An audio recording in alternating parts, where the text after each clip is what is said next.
Good morning, guys. Today is March 24th, Tuesday.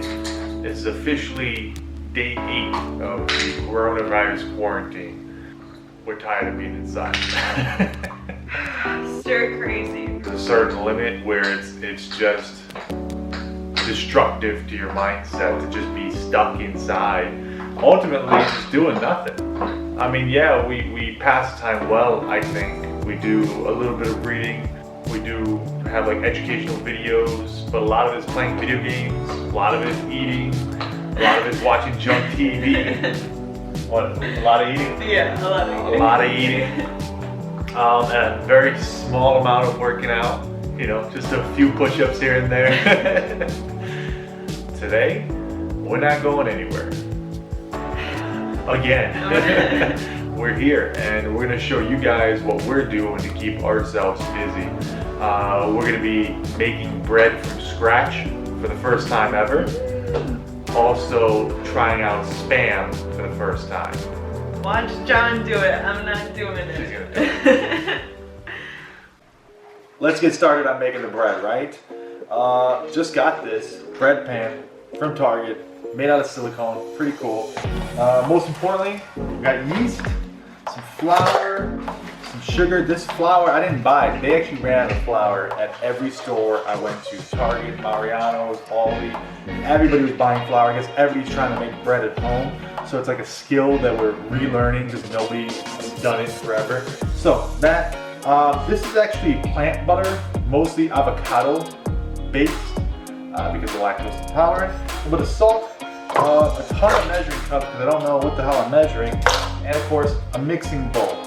Step 1, get your yeast package, open this up, and I got a cup here because, I mean, it seems like enough. We're gonna take a 1/4 cup of Chicago's finest warm water. Then we're gonna take our yeast, dump it right on in. We're gonna need 1 teaspoon of sugar. The yeast is alive, so it needs a little bit of sugar. I'm gonna give it a professional mixing.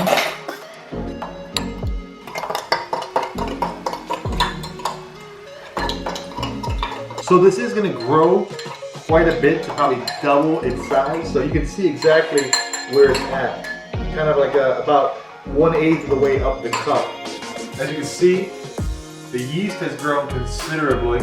Now it's about 1/4 of the cup. So it actually did double its size, just like it said it would. That means it's activated, that means it's ready to go.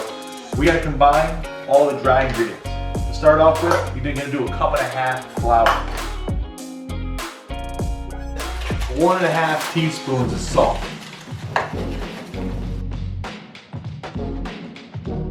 So we've also got to melt down the butter. Now we need a 1/4 cup, which is 4 tablespoons. 1, 2, 3, 4. That's going to be a 1/4 cup right there. We'll save this little bit for later. So as you can see, exactly a 1/4 cup of melted avocado butter after about 30 seconds. We're gonna put that in there as well. Another 3/4 cups of warm water. That's gonna add all the proper moisture. And then we're gonna finally add all the yeast right in there. If you have a hand mixer, these kind of swirly hook things, these J-hooks, these are actually designed for bread and meat and bigger things that you wanna mix while still incorporating as much air as possible. Especially when you're gonna mix this, it's gonna turn into a bigger kind of dough consistency. So let's get started.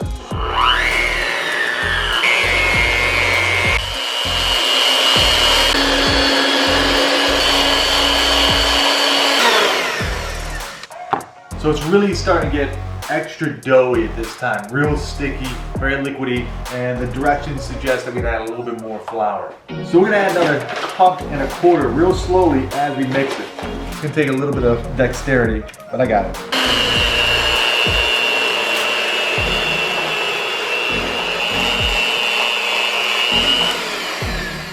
Now we're gonna take this dough out. It is pretty warm. It's warm from the warm butter, it's warm from the warm water, but also it's warm from the actual yeast itself starting to kind of do its thing. So we're gonna take it out of here. We're gonna put a little bit of flour here on our cutting board, and we're gonna start to knead it. Now for the most part, this dough is pretty much good to go. From mixing it like that with a mixer, it's already incorporated a lot of the ingredients. Here, I'm just kind of bringing it all together, making sure it's smooth and it's got everything really well incorporated. I'm gonna put it into a little ball, and then we're gonna stick it in here and let it rest for about 10 minutes. This is the first time I'm doing this, and it's a little bit involved, but for the most part, super simple. Yeast is super cheap. All these ingredients in general are super cheap and very, very accessible. So what I'm gonna do here is roll it up into a nice little ball, best as I can. It's got quite a bit of flour on the outside. It's pretty smooth. It looks really well kneaded. I'll try to soak up everything else that's left on this board. I'm gonna stick it right back in this little mixing bowl, and I'm gonna cover it up. So next thing is, we got our bread pan, and we got some olive oil spray can, and we're just gonna line it with a little bit of grease. This will help add a little bit of flavor, add a little bit of crispiness to the outside, while also making it really easy to get out. That's our timer for 10 minutes. And as you can see, dough is very warm still. I just put it on top of the oven while turning the oven on. Now we're gonna flatten it out. Now usually you're supposed to use a rolling pin, but I don't have a rolling pin because I gave it to Salvation Army because I thought, why the hell would I need a rolling pin for anything? I don't make bread, and now here I am wishing I had a rolling pin. Without a rolling pin, this is as good as I'm gonna get it. Now, all I gotta do is roll it up, get the sides in that might be too big. Boom. Put that together, and I'm gonna put that right in there. A little finesse that I've seen in other YouTube videos, and I'm not sure it's gonna work, but we'll try it out anyways, is take a nice knife and make little decorative cuts right in it. We're gonna just try little lines like that, and we'll see how it turns out. What's the worst that could happen? So what we're gonna do is we're gonna take an egg and we're gonna make a little bit of an egg wash. We're gonna break it right into our same measuring cup as before. Take our fork and we're gonna break it up. Just a good scramble. A little brush that I use for barbecue sauce, and we're gonna stick it right in the egg wash, and then we're just going to baste the top of it pretty generously. There's no right or wrong way to do this. This is gonna add, again, a little bit more crispiness, a little bit more flavor, a little bit of color. I think it's good, babe. You think so? Yeah. So now that we're done with that, a little bit of Himalayan pink salt. Absolutely love Himalayan pink salt. Really packs a lot of flavor, and if you believe the hype, a lot of other benefits from the minerality in it. Now we're just gonna take a little bit of plastic wrap and wrap it over the top to get it nice and airtight. And we are going to put this right on top of our hot oven. And this makes it a perfect space to let sit for an hour as it proofs up and gets bigger. So after an hour and a little bit of breakfast, the bread has fully proofed. And let's take a look. Oh, that looks absolutely beautiful. You can still see the Himalayan salt, the scoring, a little bit of the egg wash. It has grown massively. All right, into the oven it goes, 375 for about half an hour.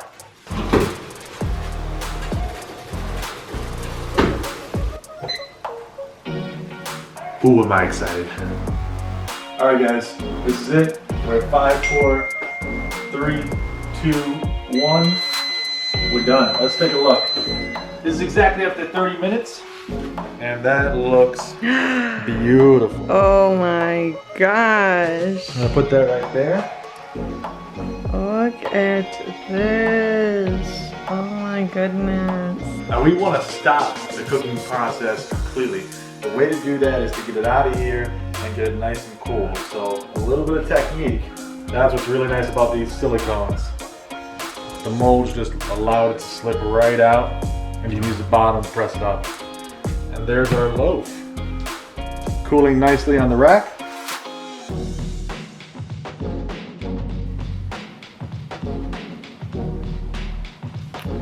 So the moment of truth is finally here.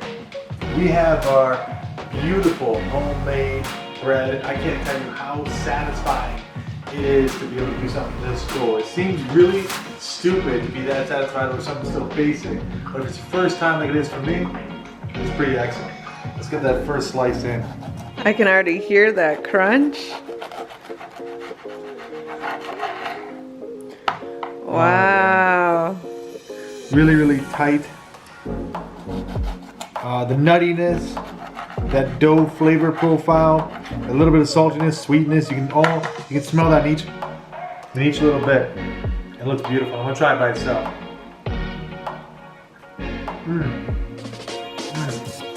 Nothing better than homemade warm bread. Let's add a little bit of butter. That much better. Enjoy, guys. Spam. I have bought a lot of Spam for storage for long-term food. I am hoping to never have to eat this. I'm gonna tell you right now, I do not want to eat this. I don't know what Spam is. So the ingredients in Spam: pork with ham, bacon, and then a bunch of other rendered bacon fat, water, modified potato starch, sodium nitrate. So this is good for quite a long time. It's actually good until February 2023, and I just bought it this week. The other reason I bought this is it has a lot of calories. If we get down to this, that means it's a bad situation, and we need to get every ounce of calorie we can, regardless of taste or anything else. This is 6 servings per container. It's 180 calories per serving. You know, almost 1,200 calories. It's a good amount of calories in a very, very small package. So what I want to do today is actually taste it, see if it's any good, and I'm going to eat it cold, and I'm going to warm it up too.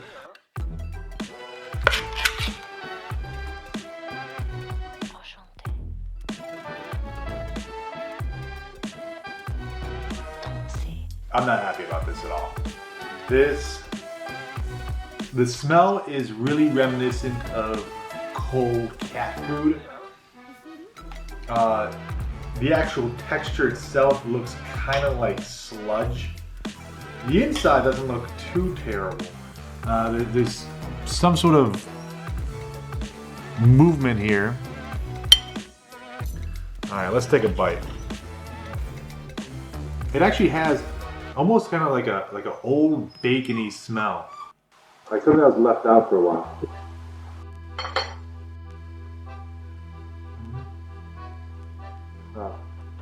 You know what? It's not terrible. Yeah, it tastes exactly like the ingredients. It tastes a lot like cold ham that's been mashed down with a bunch of bacon grease and bacon fat in it. This is exactly what it tastes like. It tastes like it'd be a great breakfast food. Now Spam is meant to be heated up, so let's give it a fair fighting shot, and we're gonna cook this up just a little bit, just to see kind of what happens. Now it's gonna have bacon fat in it. This is a non-stick pan. There's not gonna be any problems with it sticking to the pan, so we're not gonna need to grease the pan. And then we're gonna use the bread that we made from earlier to make a little bit of a Spam sandwich and see how it is. We took the Spam, we put a little bit of mayo at the bottom, and now we've got a Spam mayo on homemade bread sandwich. Total cost of this, I mean, less than 5 cents for this tiny sandwich here.